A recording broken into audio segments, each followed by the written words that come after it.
Et aujourd'hui, Béatrice Rulle, Yves Nidegger, candidat UDC. Bonjour Yves Nidegger.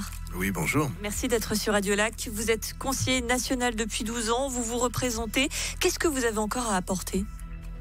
Un peu toujours la même chose. Les grandes questions, celles qui cadrent un peu toutes les autres, c'est le rapport de la Suisse à l'Union européenne. Et sur cette question-là, c'est un combat de tous les jours par rapport à des gens qui souhaitent, en le disant ou sans le dire, que la Suisse adhère à l'Union, alors que je suis persuadé que si la Suisse est un peu moins pauvre que ses voisins, c'est essentiellement parce qu'elle a un droit particulier où les décisions se prennent au plus bas niveau possible, c'est-à-dire là où les conséquences sont à sentir, plutôt que du sommet de la Tour Eiffel, avec des conséquences ensuite qu'on va essayer de réparer. Mais 12 ans, c'était pas suffisant pour porter ce message ? Alors, c'est peut-être un peu une promesse d'ivrogne quand je dis c'est la dernière fois que je me représente. On a toujours une bonne ou mauvaise raison, je ne sais pas, de se dire que ce combat-là, on ne peut pas l'éviter. Et la prochaine chose qui est sur la table, pour nous, c'est clairement l'accord cadre, qui est une façon probablement pire que l'adhésion de renoncer à la souveraineté suisse. Donc j'ai la faiblesse de penser que ceux qui comprennent cela devraient continuer à se battre parce qu'un certain nombre de gens ne comprennent pas l'enjeu lié à cette question. Le thème central de cette campagne, c'est le réchauffement climatique, l'environnement. Et vous n'êtes pas tendre avec ceux qui portent cette cause. Alors on a Greta Thunberg, la jeune Suédoise étendard de cette mobilisation des jeunes que vous qualifiez de gadget électoral des Verts. Les activistes climatiques qui ont interrompu une séance à Berne le 19 septembre dernier. Vous avez vu cette phrase assassine quand même pour eux sur Twitter. Les témoins du géoclimat annoncent la fin du monde. Mais qu'est-ce qu'ils vous ont fait tous ces gens ? Annoncer la fin du monde, justement.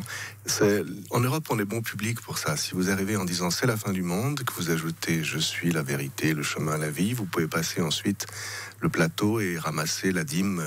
Aujourd'hui, elle est climatique. Vous dire quoi, qu'une espèce de secte climatique ? Je pense qu'on est en face d'un phénomène complètement religieux. Autant il est réel que le climat se réchauffe, autant annoncer la fin du monde à cause du réchauffement est un phénomène religieux avec toutes les tares qui vont avec. C'est-à-dire que des gens considèrent qu'ayant la vérité, ils peuvent tout se permettre. En démocratie, en principe, c'est la majorité. Mais la minorité, imbue de la certitude d'être en le vrai, considère que minorité plus vérité égale majorité et fait tout ce qu'elle veut. Par exemple, bloquer des ponts à Lausanne ou entrer en force dans le palais fédéral.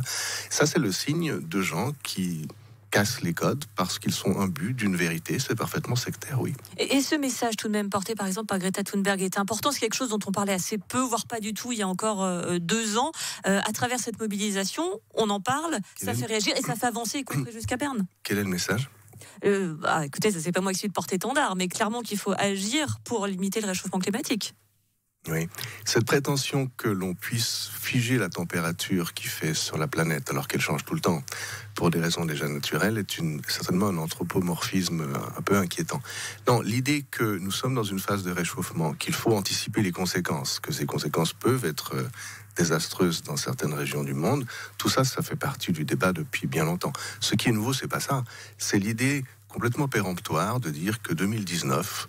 c'est l'année à compter de laquelle il faut parler de la fin du monde. C'est l'espèce d'urgence. Cette année, on augmente les impôts, ce qui sert à peu près à rien. Vous n'allez pas changer la température qu'il fait sur la croûte terrestre au milieu de tout le système astral qui tourne avec des vitesses différentes et plus ou moins proches du Soleil, avec des forces qui nous dépassent complètement, simplement en augmentant les impôts. Vous pouvez faire ça comme on a vendu des indulgences pour le salut des péchés au Moyen-Âge.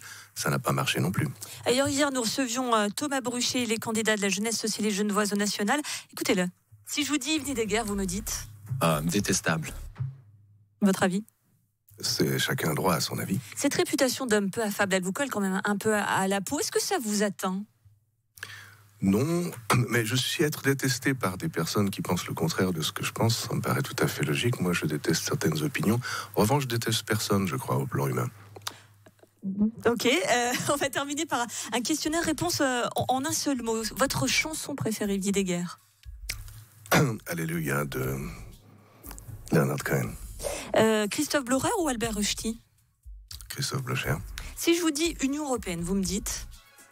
Un défaut de conception politique. Et si je vous dis Laurence Feldman-Riel ? Une collègue agréable.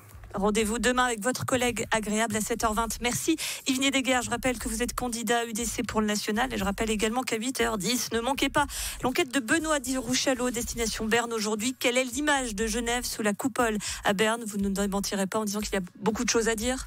Il y a du boulot, oui, effectivement. Se présenter comme Genevois à Berne en ce moment en particulier est quelque chose d'assez difficile si on tient à être pris au sérieux. Réponse à 8h10.